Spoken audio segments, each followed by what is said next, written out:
एक गांव में 3 लड़के रहते थे, राम, श्याम और राजू। तीनों के पिता काफी अमीर थे।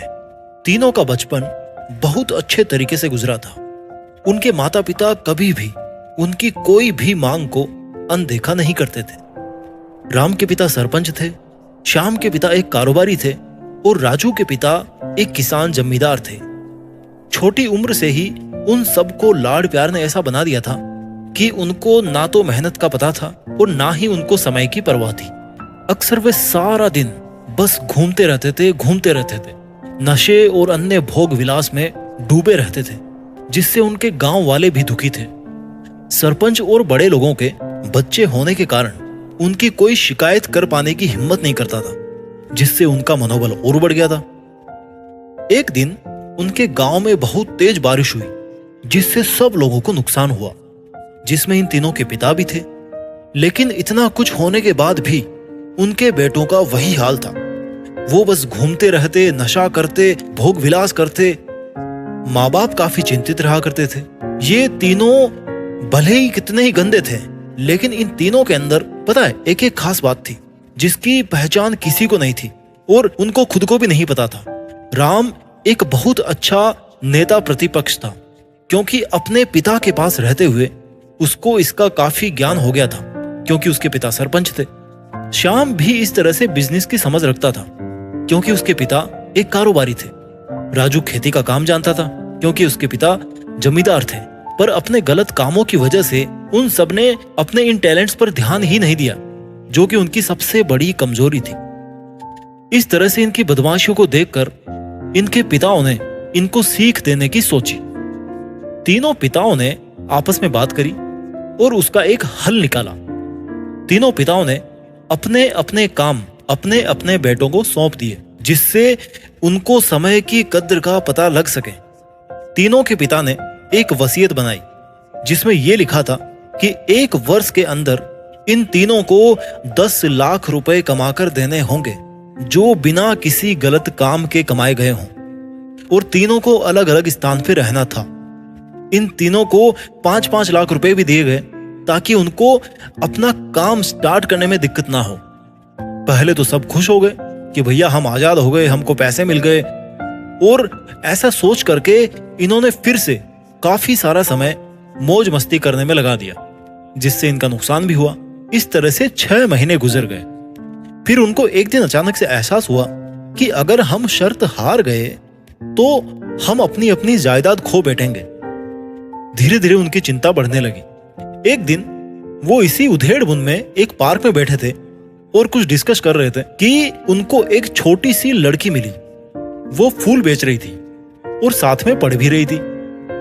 तीनों जने उस लड़की के पास में गए। तभी राम ने लड़की से बोला कि बेटी आपकी उम्र क्या? लड़की ने जवाब दिया कि मैं 12 साल की हूं अंकल। इतना सुनते ही राम ने आश्चर्य से पूछा कि आप इतने छोटे होकर खेल नहीं रहे हो? इस पर लड़की ने जवाब दिया कि मेरे पापा की मौत हो गई है और माँ बीमार रहती है, इसलिए मैं ये काम करती हूँ। ये सुनकर राम ने अपना पर्स टटोला। उसके पास जो भी पैसे बचे थे वो उस लड़की को देने लगा। तो लड़की ने बोला, अंकल आप भी फूल ले लो, मुझे बहुत खुशी होगी, क्योंकि अगर मैं आपसे फ्री में पैसे ले लूंगी तो फिर मेरा पढ़ाई में मन नहीं लगेगा, मैं कामचोर बन जाऊंगी, क्योंकि यही समय है जिस समय मैं अपना भविष्य लिख सकती हूँ। राम ने उस लड़की से सारे फूल ले लिए और तीनों घर लौट आ गए। उस फूल वाली लड़की की बातों का उन तीनों दोस्तों पर बहुत गहरा प्रभाव पड़ा। रात में तीनों उस छोटी सी बच्ची के बारे में सोचते रहे और उन्हें एहसास हुआ कि वो तीनों कितने गलत थे। तीनों ही दोस्तों को एहसास हुआ कि उनके पास आज भी 6 महीने का समय है अपने पिता के दिए हुए काम को पूरा करने का और भविष्य बनाने का।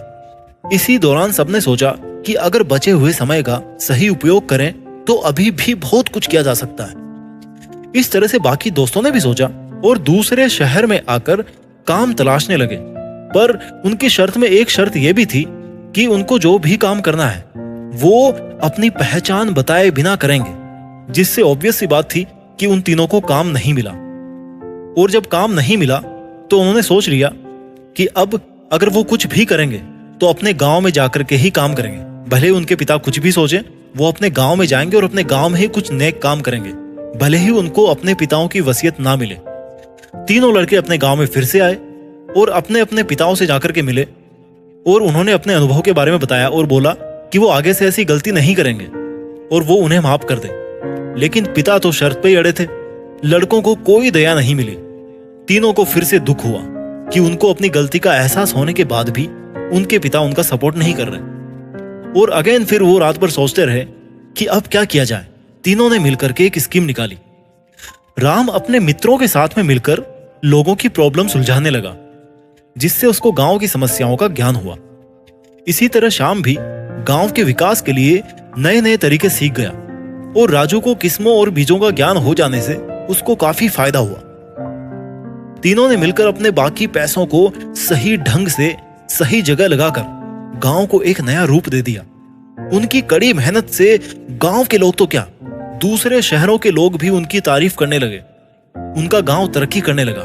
नई तकनीकों के कारण हर वर्ग के लोगों से उनका जुड़ाव होने लगा और एक समय आने के बाद में उनके पिताओं ने भी उनको माफ कर दिया। इस तरह से दोस्तों, उन तीनों को समय की कीमत का अंदाजा हुआ कि पहले वो कितना समय बर्बाद कर रहे थे, लेकिन जब से उनको समय की कीमत का अंदाजा हुआ तब से उन्होंने समय वेस्ट नहीं किया और काम करके पैसा कमाया, नाम कमाया और ये सीखा कि ईमानदारी से जिंदगी कैसे जीते हैं। दोस्तों, इस वीडियो को बनाने का मुद्दा यही है कि आप सभी समय बर्बाद ना करें। समय बर्बाद करने के हजारों तरीके हैं, लेकिन आप ऐसा कोई तरीका चुनिए जो आपकी जिंदगी बदल दे, इस समाज की जिंदगी बदल दे, इस देश का भविष्य बदल दे। आई होप आपको ये स्टोरी अच्छी लगी होगी। अपना ख्याल रखिए और देश में खुद के नाम के साथ साथ दुनिया में भी देश का नाम कीजिए। जय हिंद, वंदे मातरम।